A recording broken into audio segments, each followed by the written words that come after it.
Arkansas. 5 years after the execution spree, a critical reflection. The clock stopped ticking for Arkansas's death row 5 years ago, but the echoes of those final days of April 2017 still reverberate. What was meant to be a swift act of justice became a stark reminder of the complexities and controversies surrounding capital punishment. Give a like and subscribe, leave a comment. The United States remains divided on the death penalty. Many states have turned away from it. 39 states have either abolished it or haven't carried out an execution in over 5 years. 23 states and the District of Columbia have completely abolished capital punishment. 3 states, along with the federal government, have official moratoriums on executions. 10 states and the U.S. military haven't executed anyone in over a decade. Arkansas is one of only 3 states that haven't executed anyone since its spree in April 2017. This places it at a critical juncture. Is this a pause or a sign of a deeper shift in attitudes? The 4 executions that Arkansas carried out in 2017 were far from clean. They were mired in controversy from start to finish. The state even conducted the first double execution in nearly 17 years. Disturbing reports emerged, suggesting that at least 2 of the executions were potentially botched. One of the executed inmates had serious claims of innocence that were never fully addressed. Half of the scheduled executions were ultimately stayed. Racial disparities also cast a long shadow. 3 of the 4 men executed were black, while 3 of the 4 white men scheduled to die were spared. This raises uncomfortable questions about fairness and justice. Why the sudden rush to execute 8 inmates in such a short period? The answer lies in a looming deadline. The state was facing the expiration of its supply of midazolam. These were the first executions in Arkansas since 2005. The state had 8 doses of midazolam, a key component of the lethal injection cocktail, set to expire at the end of April 2017. This created a sense of urgency, some would say a manufactured crisis. The decision to expedite the executions to use the expiring drugs raised serious ethical questions. Was justice being served, or was the state simply trying to avoid wasting taxpayer money? The inmates facing execution launched a series of legal challenges. They focused on the 3-drug cocktail used in the lethal injection protocol. The cocktail consisted of midazolam, vecuronium bromide, and potassium chloride. The drug company itself even sued Arkansas. They claimed the state misrepresented how the drugs would be used. The company alleged that Arkansas refused to return the drugs after offering a refund. Despite these challenges, the lawsuits were ultimately unsuccessful. The executions proceeded, but the legal battles highlighted the deep concerns surrounding the use of lethal injection. 4 of the 8 scheduled executions were ultimately stayed. These stays offer a glimpse into the complexities of the legal system and the potential for injustice. Don Davis and Bruce Ward were denied independent mental health experts at trial. The Arkansas Supreme Court stayed their executions pending a U.S. Supreme Court decision on the issue.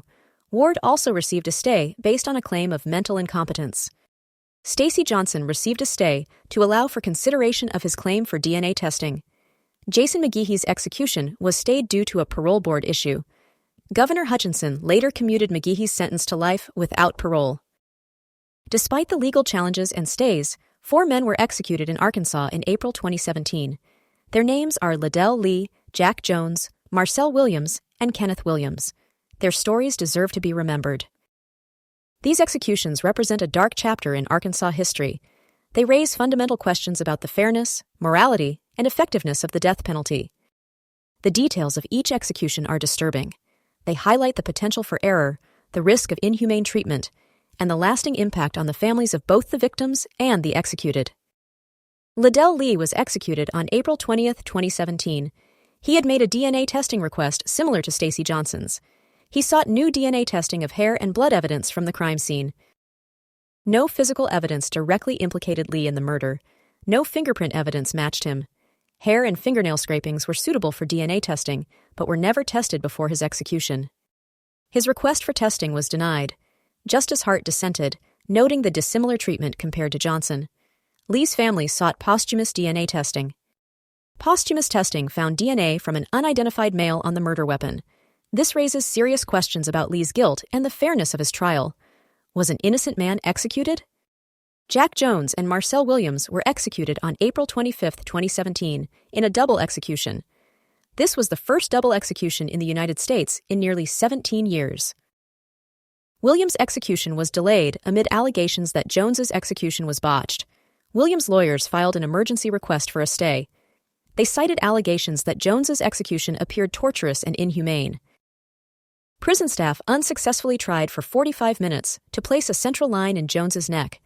Witnesses reported Jones was moving his lips and gulping for air after the midazolam was administered. These reports paint a disturbing picture of suffering. Kenneth Williams was executed on April 27, 2017. Media witnesses reported violent convulsions and movements during the execution. Williams' body jerked 15 times in quick succession.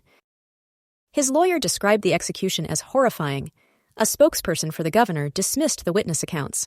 The execution was described as flawless, with Williams's movement dismissed as an involuntary muscular reaction. These conflicting accounts raise serious questions about transparency and accountability. Can we trust the state to accurately report on the executions it carries out? 5 years have passed since Arkansas's execution spree. The state has not carried out an execution since, but the questions raised by those events remain unanswered. The controversies surrounding the executions, the racial disparities, and the potential for executing innocent people demand a serious reevaluation of capital punishment. Is this a system that truly serves justice? The time for complacency is over. We must demand transparency, accountability, and a commitment to justice for all. The lives of Liddell Lee, Jack Jones, Marcel Williams, and Kenneth Williams demand nothing less. Call to action. We urge you to take action. Contact your elected officials and demand an end to the death penalty in Arkansas and across the United States. Support organizations working to reform the criminal justice system and ensure fair trials for all. Educate yourself and others about the complexities of capital punishment. Share this video to raise awareness and spark conversation. Let us work together to create a more just and equitable society.